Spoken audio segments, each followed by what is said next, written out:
Assalamualaikum warahmatullahi wabarakatuh. Alhamdulillahi rabbil alamin, alladzi khalaqal mauta wal hayah liyabluwakum ayyukum ahsanu amala. Asyhadu an la ilaha illallah wa asyhadu anna Muhammadan abduhu wa rasuluh. Para pemirsa Khazanah Ramadan yang dimuliakan Allah, kita bersyukur kepada Allah pada kesempatan kali ini kita masih diberi oleh Allah kesempatan untuk bertemu dalam program Khazanah Ramadan. Salawat dan salam buat junjungan kita Nabi besar Muhammad sallallahu alaihi wasallam, uswah dan qudwah bagi kita dalam hidup, bagaimana cara kita menjalani hidup dan kehidupan di dunia ini, bagaimana kita berakidah, akidah kita benar, bagaimana kita beribadah, ibadah kita itu betul, bagaimana kita berakhlak dengan santun. Semuanya itu kita contoh dari Rasulullah. Insya Allah dengan mencontoh Rasulullah itu kehidupan kita akan selamat di dunia dan berbahagia sampai di akhirat kelak. Para pemirsa Khazanah Ramadan yang dimuliakan Allah, pada tahun ini kita akan menyambut kehadiran bulan Ramadan tahun 1442 Hijrah yang merupakan puasa Ramadan yang kesekian kali bagi kita. Kalau kita puasa Ramadan semenjak umur 7, sekarang umur kita 50, berarti Ramadan tahun ini sudah Ramadan ke-43 bagi kita. Luar biasa kaum muslimin yang dimuliakan Allah. Sudah sekian puluh kali kita mengikuti ibadah Ramadan itu. Rasulullah sallallahu alaihi wasallam dalam hidupnya mendapati Ramadan itu 9 kali. Karena puasa Ramadan diwajibkan tahun kedua Hijrah. Tahun ke-11 Hijrah Rasulullah sudah dipanggil oleh Allah SWT. Berarti Rasul menemui Ramadan itu 9 kali Ramadan. Namun walaupun demikian, 9 kali puasa Ramadan yang dilalui oleh Rasulullah adalah Ramadan yang berkualitas. Mungkin kita sudah sekian puluh kali melaksanakan ibadah Ramadan, bisa saja Ramadan kita itu belum senilai dengan apa yang dilakukan oleh Rasulullah. Untuk menyambut Ramadan itu, kita perlu membekali diri, menyiapkan diri untuk menyambut ibadah yang luar biasa, ibadah yang langsung akan dibalasi oleh Allah SWT tentang amal-amal yang kita lakukan di bulan Ramadan tersebut.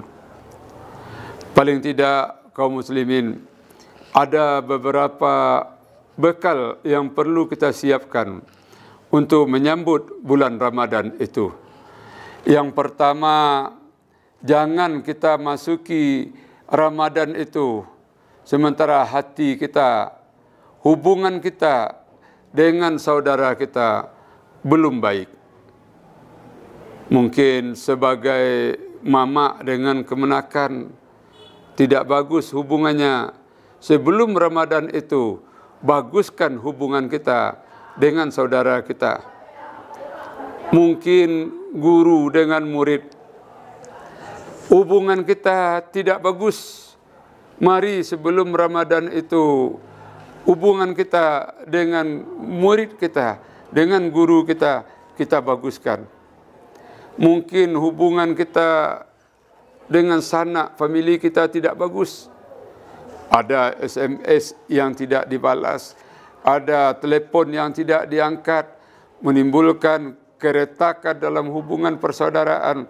Mari itu dilem kembali, dirapatkan kembali, direkat kembali.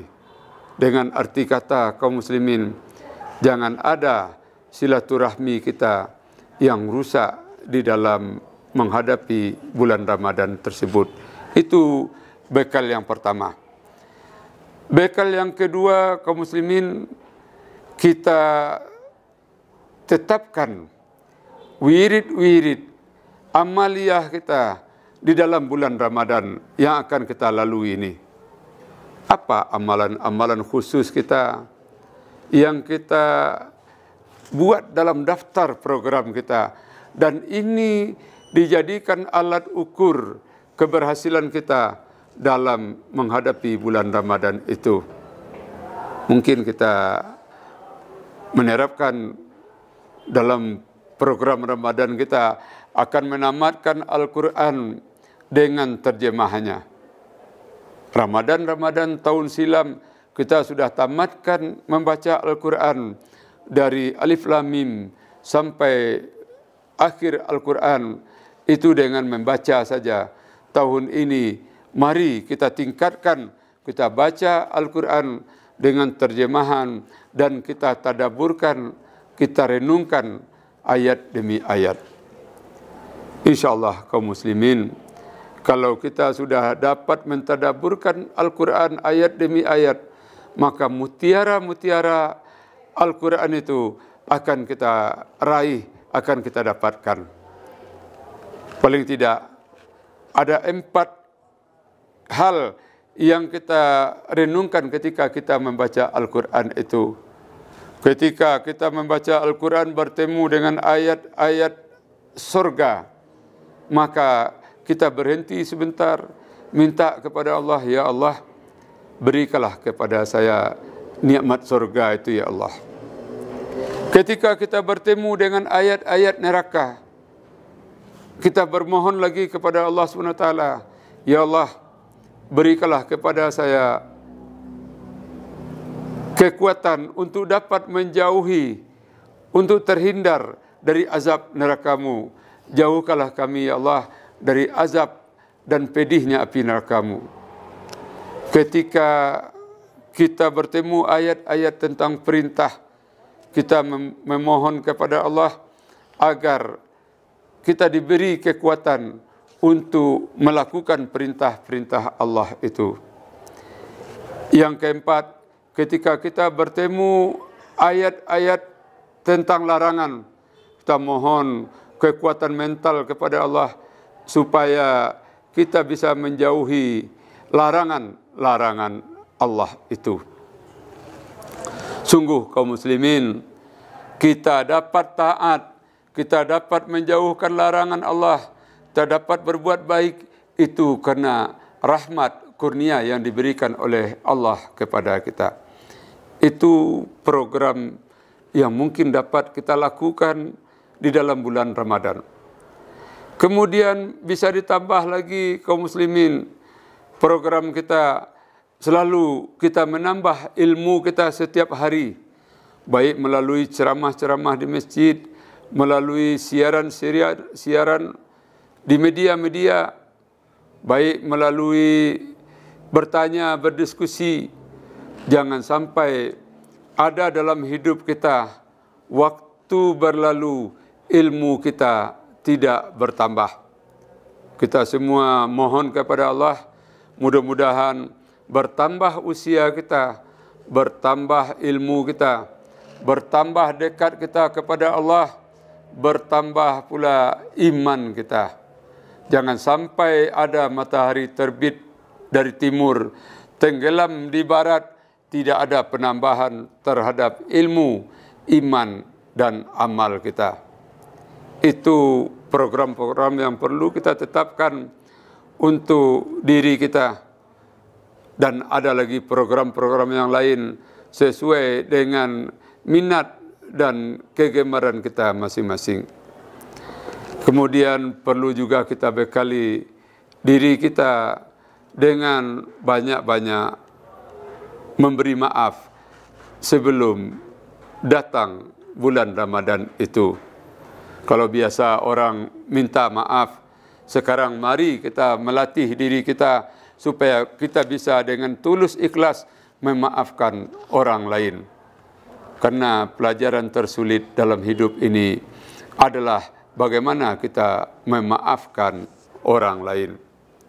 Para pemirsa Khazanah Ramadan yang dimuliakan Allah, kemudian bekal kita untuk menghadapi bulan Ramadan, mari hati kita yang sudah penuh dengan ambisi, penuh dengan buruk sangka, penuh dengan kemarahan, dendam, mari hati kita kosongkan dan kita isi dengan zikir-zikir, dengan kalimatun taibatun, dengan hal-hal yang dapat membersihkan jiwa kita.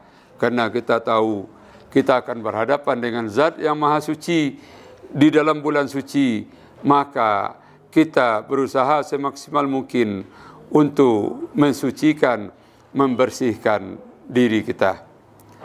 Terakhir, mari kita sama-sama sambut Ramadan ini dengan rasa gembira dan dengan beberapa hal yang ingin kita lakukan menjadi amalan kita, amalan yang terbaik sesuai dengan apa yang dibaca dalam pembukaan tadi, liyabluwakum ayyukum ahsanu amala. Allah ingin dari kita adalah amal yang terbaik, bukan sekedar beramal baik.